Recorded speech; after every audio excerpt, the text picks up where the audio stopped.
Friends, welcome to the psych classroom. तो जैसा कि मैंने जो लास्ट वीडियो अपलोड किया था उसमें मैंने आपको पढ़ाया था मनोविज्ञान क्या है और मनोविज्ञान किन शब्दों से मिलकर बना हुआ है। ठीक है, वहाँ पे मैंने आपको विलियम वुंड तक पढ़ा दिया था। अब हम बात करते हैं यहाँ अगली क्लास में साइकोलॉजी जो है। साइकोलॉजी में देखिए, साइकोलॉजी में फिलॉसफी और फिजियोलॉजी इन दोनों चीज़ों को समझते हैं। और यहाँ पे क्या है कि देखो, जो फिलॉसफी है उसको दर्शन शास्त्र कहा जाता है और इसमें क्या है, मन को समझते हैं। फिलॉसफी में किसको समझते हैं? मन को समझते हैं। और फिजियोलॉजी जो है उसको शरीर को समझते हैं। अब इनका इनका दोनों का जो संबंध है साइकोलॉजी से है। ठीक है ना, साइकोलॉजी का संबंध इन दोनों से है, ऐसा कह सकते हैं। अब देखो, जो लॉन्ग पास्ट है वो क्या है कि जो अब जो साइकोलॉजी का जो अतीत है वो बहुत लंबा है, इसीलिए ठीक है। तो यहाँ पे जो पास्ट की बात करी गई है और यहाँ पे अभी जब मॉडर्न साइकोलॉजी की बात करेंगे तब बताएंगे। देखिए, यहाँ पे जैसे सोल है तो यहाँ पे मैंने आपको लिख दिया है ना, फिलोसफी का बता दिया है। और यहाँ पे देखो सोल है, तो सोल जो आत्मा या मन, मैंने पिछली वीडियो में बताया था कि सोल साइकी का अर्थ बताया था, आत्मा या मन। ठीक है ना, तो सोल है, सोल को क्या है यहाँ माइंड, माइंड मतलब मन। ठीक है, दिख रहा होगा सही। तो जो माइंड है वो क्या है? एब्स्ट्रैक्ट कॉन्सेप्ट है। ठीक है ना, एब्स्ट्रैक्ट कॉन्सेप्ट। ठीक है,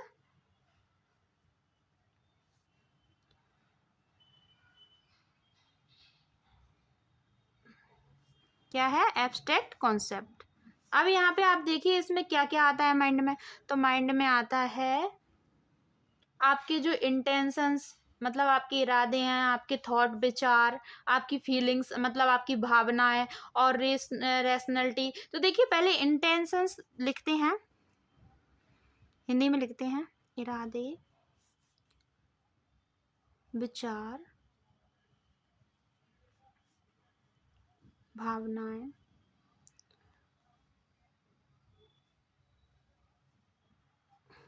देखिए ऐसा क्यों है, क्योंकि जो आपके जो इंटेंशंस हैं इनको आप ना देख सकते हैं, ना सुन सकते हैं, ना छू सकते हैं। ठीक है, तो इनको सिर्फ आप महसूस कर सकते हैं, इसलिए इन्हें एब्स्ट्रैक्ट कॉन्सेप्ट कहा जाता है। तो इरादे, चलो इंग्लिश में भी लिख देते हैं, इंटेंशंस, थॉट, भावनाएं, फीलिंग्स और रेशनलिटी। ठीक है, हाँ। तो देखो, इसको ये जो इंटेंशंस हैं और थॉट्स हैं, फीलिंग्स हैं, रेशनलिटी, इसको एब्स्ट्रैक्ट कॉन्सेप्ट कब रखा गया है? इसको मॉडर्न साइकोलॉजी में। ठीक है ना, तो मॉडर्न साइकोलॉजी देखिए, मन को यहाँ पे देखते हैं, लिखते हैं मॉडर्न साइकोलॉजी। ठीक है, अगर क्लियर नहीं दिख रहा है तो कोई भी कंफ्यूजन ना हो, आप, मैं बोल बोल के बता रही हूँ ना, तो आप यहाँ पे आराम से लिख सकते हैं। ठीक है ना, नोट्स बनाना है जो भी है आप कर सकते हैं। तो मॉडर्न साइकोलॉजी में क्या हुआ कि जो साइकोलॉजी है उसको साइंस माना है। ठीक है ना, यहाँ पे साइकोलॉजी को क्या है? विज्ञान माना गया। यहाँ पे देखते हैं, तो साइकोलॉजी की डेफिनेशन बताते हैं कि psychology is the scientific, Hindi में भी लिखूंगी मैं,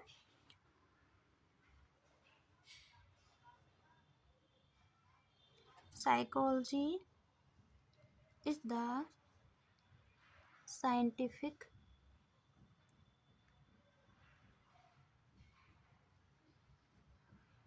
scientific study of human behavior,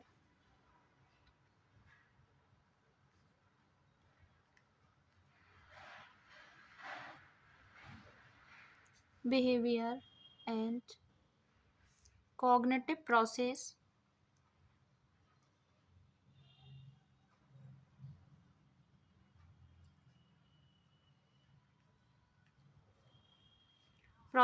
या मेंटल प्रोसेस। ठीक है ना,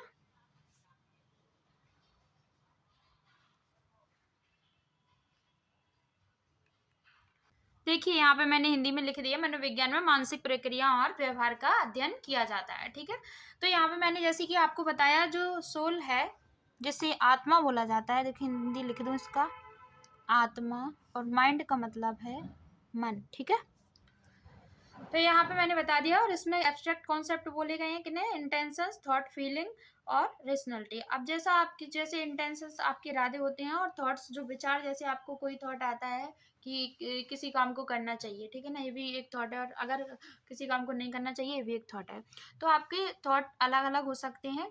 और आपकी फीलिंग्स, जैसे कि आपका दुख है, खुशी है ना, ये भी आपकी फीलिंग्स होती हैं। हाँ, तो अब बात करते हैं कि जो शरीर की बात की थी, शरीर को समझते हैं फिजियोलॉजी में, और मन को समझते हैं फिलॉसफी में, जिन्हें दर्शन शास्त्र है। यहाँ पे देखिए, यहाँ पे क्या कहते हैं कि जैसे कि अगर मान लो हमारा जो जन्म है, हम जैसे भी पैदा होते हैं, ठीक है ना, तो वो क्या होता है, नेचुरली होते हैं, मतलब कि उसको किस में रखेंगे, नेचर में। और हम जो वातावरण के प्रभाव से जैसे बनते हैं, वो उसको रखेंगे नर्चर में, कि हमें जो वातावरण, जैसे कि देखो यहाँ पे समझाते हैं कि हम इसके लिए कौन जिम्मेदार है कि हम कैसे बनते हैं। देखिए, इसके लिए नेचर जिम्मेदार होती है। देखिए यहाँ पे लिखते हैं, ठीक है, जैसे नेचर है, ठीक है,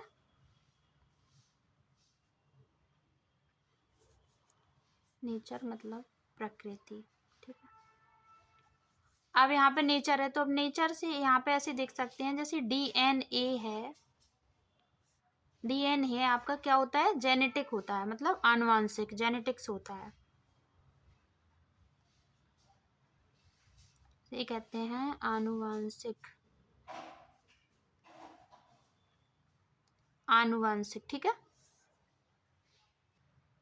तो यहाँ पे आप देखिए, जो रैशनैलिटी है इसका मैंने बता दिया, चेतना, जिसको कॉन्शियसनेस बोला जाता है। अब यहाँ पे देखिए, जो प्रकृति है, डीएनए है, वो क्या है, नेचुरल है, कि हम कैसे बनते हैं इसके लिए कौन जिम्मेदार है, नेचर या नर्चर। तो यहाँ पे देखिए, यहाँ पे जो नेचर है, इस जैसे हम जेनेटिक कैसे हैं, इसमें नेचर में आता है। हमारे जेनेटिक से देखिए, हेरिडिटी, वंशानुगत, ठीक है।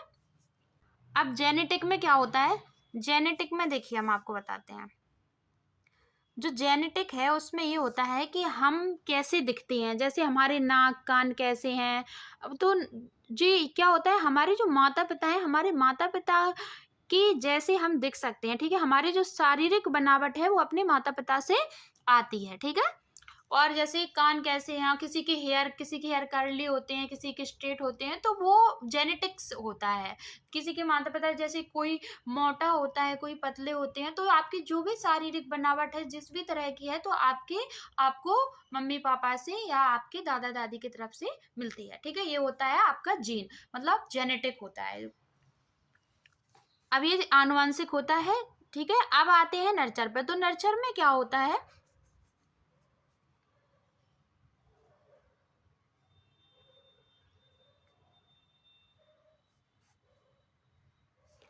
नर्चर में होता है जैसे कि जो परवरिश है, ठीक है ना, जो परवरिश है, तो जैसे हम बनते हैं परवरिश से, जो हम बाहरी वातावरण से सीखते हैं कि हम कैसे हैं, क्या करते हैं, वो सब आता है नर्चर में, ठीक है ना। जैसे हम स्कूल जाते हैं तो टीचर से, देखो यहाँ पे एग्जाम्पल बताते हैं।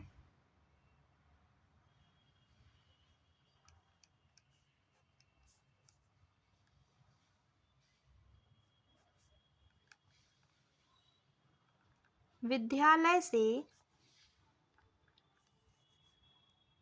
सीखा व्यवहार या अपने आसपास के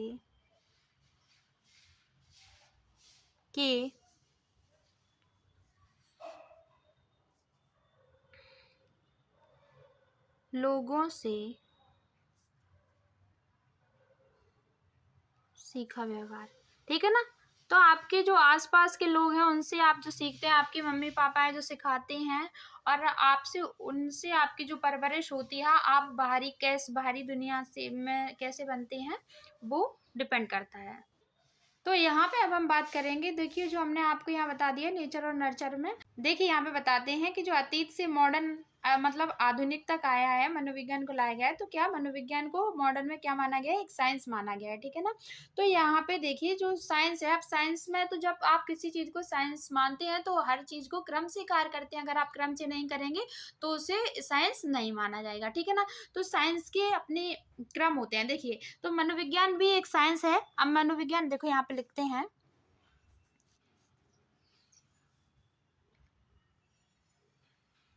मनोविज्ञान एक विज्ञान है, ठीक है। ये सिर्फ हम समझाने के लिए लिख रहे हैं। मनोविज्ञान एक विज्ञान है। तो मनोविज्ञान क्या है, साइकोलॉजी क्या है, साइंस है। अब इसके क्रम होते हैं, ठीक है। तो क्रम होते हैं, तो देखिए यहाँ पे जो लक्ष्य है वो क्या क्या है। लक्ष्य देखिए यहाँ पे हम साइकोलॉजी के गोल बताएंगे आपको, मनोविज्ञान के लक्ष्य, ठीक है। मनोविज्ञान के कितने लक्ष्य हैं, 4 लक्ष्य हैं मनोविज्ञान के लक्ष्य। कितने हैं, 4, ठीक है। अब कौन कौन से होते हैं,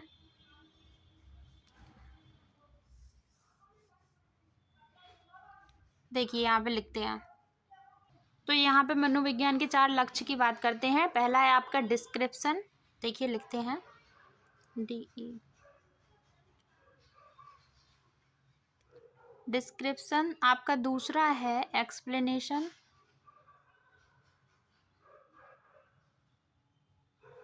और आपका जो तीसरा लक्ष्य है वो है प्रिडिक्शन, और जो चौथा लक्ष्य है वो है कंट्रोल, ठीक है। तो जो डिस्क्रिप्शन है इसको बर्डन बोलते हैं हिंदी में, बर्डन, ठीक है। एक्सप्लेनेशन मतलब व्याख्या, और आपका प्रिडिक्शन है भविष्यवाणी,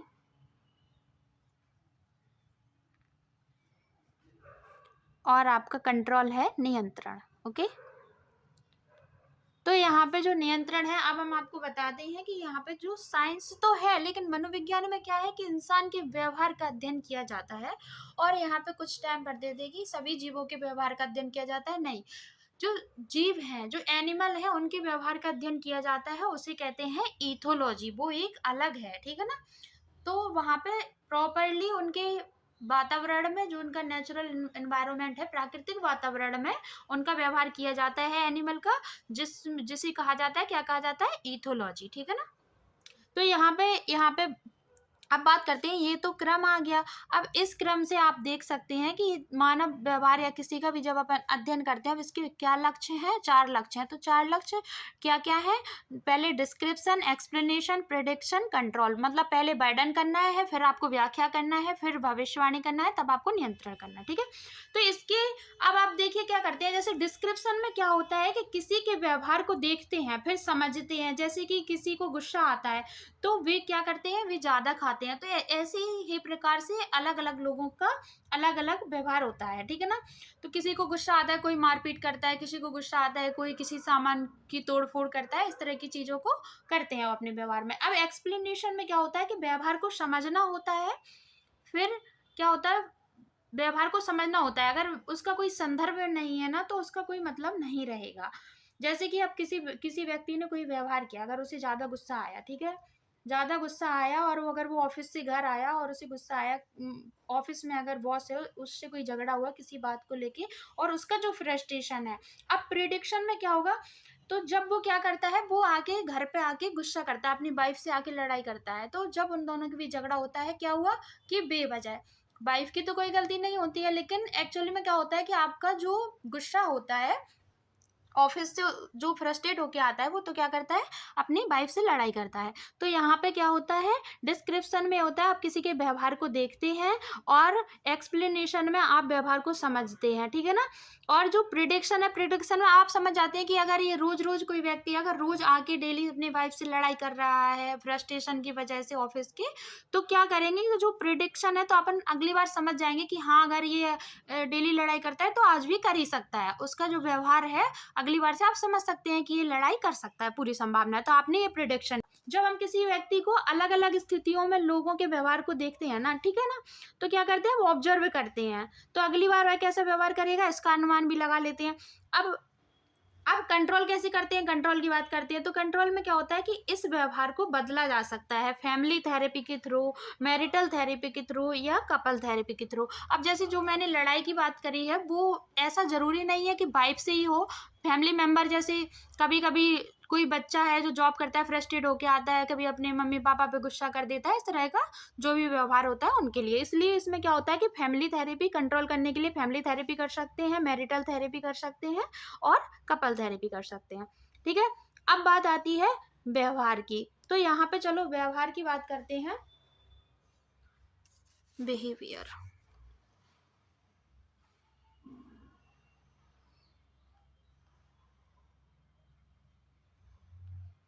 आई होप आप सभी को समझ में आ रहा होगा अच्छी तरह से। देखिए, तो यहाँ पे व्यवहार की बात करते हैं। बिहेवियर्स जो है कितने, दो टाइप के होते हैं। देखिए, दो टाइप के कैसे होते हैं। एक तो आपका है एडेप्टिव और दूसरा है माल अडेप्टिव। तो यहाँ पे देखिए बिहेवियर्स टू टाइप के होते हैं, एडेप्टिव बिहेवियर, माल अडेप्टिव बिहेवियर। तो ये एडेप्टिव वर्सेस माल अडेप्टिव। तो यहाँ पे क्या है, ये जो एडेप्टिव बिहेवियर वो होता है वो अनुकूलात्मक होता है, और माल अडेप्टिव बिहेवियर होता है वो कुअनुकूलात्मक होता है। तो यहाँ पे देखिए, यहाँ पे जैसे कि क्या होता है, अब यहाँ पे जो अनुकूलात्मक व्यवहार है इसमें क्या कर सकते हैं, यहाँ पे आप सोशल सपोर्ट ले सकते हैं। यहाँ पे आप अगर कोई प्रॉब्लम हो रही है तो आप कंप्लेन कर सकते हैं अपने बॉस से, ठीक है ना, एचआर से कंप्लेन कर सकते हैं, या फिर आप जॉब को चेंज कर सकते हैं। देखिए यहाँ पे लिख दें क्या,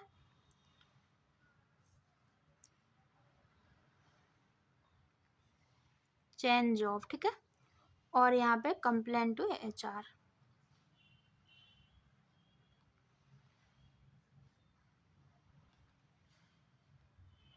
ठीक है, अब यहाँ पे क्या होता है कि आपका जो माल अडेप्टिव बिहेवियर है इसमें देखिए, और यहाँ पे क्या कर सकते हैं, आप कोई बात है तो फैमिली के साथ शेयर कर सकते हैं, आप फैमिली के साथ या दोस्तों के साथ शेयर कर सकते हैं। अगर आपके साथ कोई प्रॉब्लम है तो अनुकूलात्मक व्यवहार में ये कर सकते हैं। देखिए, जो अनुकूलात्मक व्यवहार होता है उसमें क्या होता है, देखिए यहाँ पे बताते हैं कि इसमें क्या करते हैं कि लड़ाई करते हैं। वो हो सकता है बॉस से, बॉस का जो गुस्सा है उससे जो फ्रस्ट्रेट हुआ है पर्सन, वो अपने घर में लड़ाई करे, और किसी भी तरह का, देखिए वाइफ से कर सकता है, पेरेंट्स से कर सकते हैं, दोस्तों से कर सकते हैं, इस तरह की चीजें हो सकती हैं। ठीक है ना, तो यहाँ पे देखो थोड़ा सा लिख देते हैं समझने के लिए।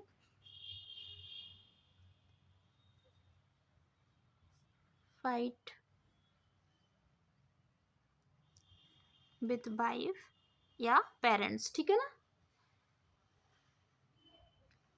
तो यहाँ पे कर सकते हैं। ये दो तरह के व्यवहार को मैंने आपको समझा दिया, ठीक है। लेकिन अनुकूलात्मक व्यवहार सही होता है, इसमें क्या है, आप अपने अच्छे व्यवहार से, मतलब कि आप सही तरीके से, आप सही तरीके से किसी व्यवहार को स्थिति के अनुसार बात करते हैं या व्यवहार करते हैं तो वो होता है एडेप्टिव बिहेवियर, और माल अडेप्टिव बिहेवियर वो होता है जो आप स्थिति के अनुसार व्यवहार नहीं करते हैं। ठीक है ना, परिस्थिति जो है उसके अनुसार अगर आप व्यवहार नहीं कर रहे हैं तो क्या है, माल अडेप्टिव बिहेवियर है। जैसे मैंने बताया ना आपको, यहाँ पे लड़ाई कर रहे हैं, नहीं ये चीज नहीं करना चाहिए, ये गलत होता है। अब देखिए, अब आप बात करते हैं हिपोक्रेट्स की, जो कि हिपोक्रेट्स क्या है, हिपोक्रेट्स एक प्राचीन यूनान, लगभग 460 से 370 ईस्वी के महान चिकित्सक थे। ठीक है ना, हिपोक्रेट्स का क्या है, साइकोलॉजी में क्यों पढ़ रहे हैं वो भी हम आपको बताएंगे। साइकोलॉजी में इनको इसलिए पढ़ रहे हैं क्योंकि इन्होंने साइकोलॉजी में एक थ्योरी दी है, उसको हम पर्सनैलिटी में समझते हैं। ठीक है ना, इनका साइकोलॉजी में बहुत अधिक योगदान नहीं रहा है, लेकिन फिर भी इम्पोर्टेंट है इसलिए पढ़ते हैं। देखिए हिपोक्रेट्स क्या है, हिपोक्रेट्स यहाँ पे लिखते हैं, चलो हिपोक्रेट्स के बारे में।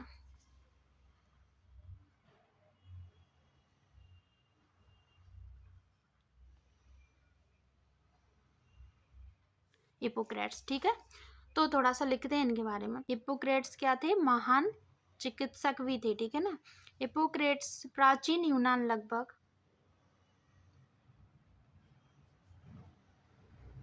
प्राचीन यूनान लगभग 460 से 370 ईस्वी पूर्व, ठीक है ना, ईस्वी पूर्व के महान चिकित्सक थे।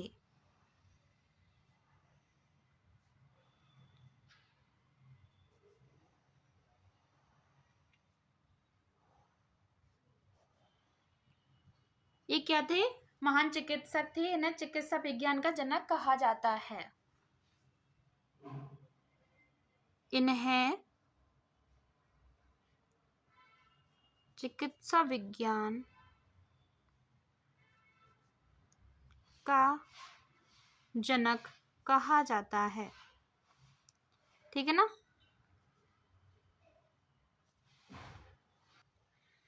देखो हिप्पोक्रेट्स क्या थे? हिप्पोक्रेट्स प्राचीन यूनान लगभग 460 से 370 ईस्वी पूर्व के महान चिकित्सक थे। और देखो ये एक पहले चिकित्सक ऐसे रहे हैं, पहले डॉक्टर रहे हैं। देखिए तो यहाँ पे हिप्पोक्रेट्स ने क्या कहा कि हिप्पोक्रेट्स ने कहा कि जो मानसिक रोग होते हैं वो किसी दैवीय कारणों से नहीं बल्कि शरीर के मस्तिष्क के असंतुलन से होते हैं, ठीक है। तो जो पुराने टाइम में होता था, बहुत साल पहले आपने देखा होगा कि लोग जब बीमार पड़ते थे तो लोग सोचते थे कि कोई दैवीय शक्ति है जिस वजह से लोग बीमार पड़ जाते हैं उनके कारण। तो इन्होंने इस चीज को नकारा है, ठीक है ना। इन्होंने कहा कि ऐसा कुछ नहीं होता है, आपका जो शरीर है और आपका जो मस्तिष्क है इसमें असंतुलन हो जाता है, उसके कारण आप बीमार होते हैं। इम्बैलेंस, ठीक है ना, असंतुलन होता है, इम्बैलेंस। हिप्पोक्रेट्स ने जो भी बताया है उसके बारे में अभी अपन थोड़ा और पढ़ेंगे, जो कि नेक्स्ट वीडियो में पढ़ेंगे, हम आपको नेक्स्ट वीडियो में बताएंगे। Thank you so much. Video पसंद आया है तो वीडियो को लाइक करें, चैनल को सब्सक्राइब करें, वीडियो को शेयर करना बिल्कुल ना भूलें, बेल आइकन प्रेस जरूर करें जिससे कि हमारा अगला वीडियो आप तक पहुंच सके। थैंक यू सो मच, मिलते हैं नेक्स्ट वीडियो में।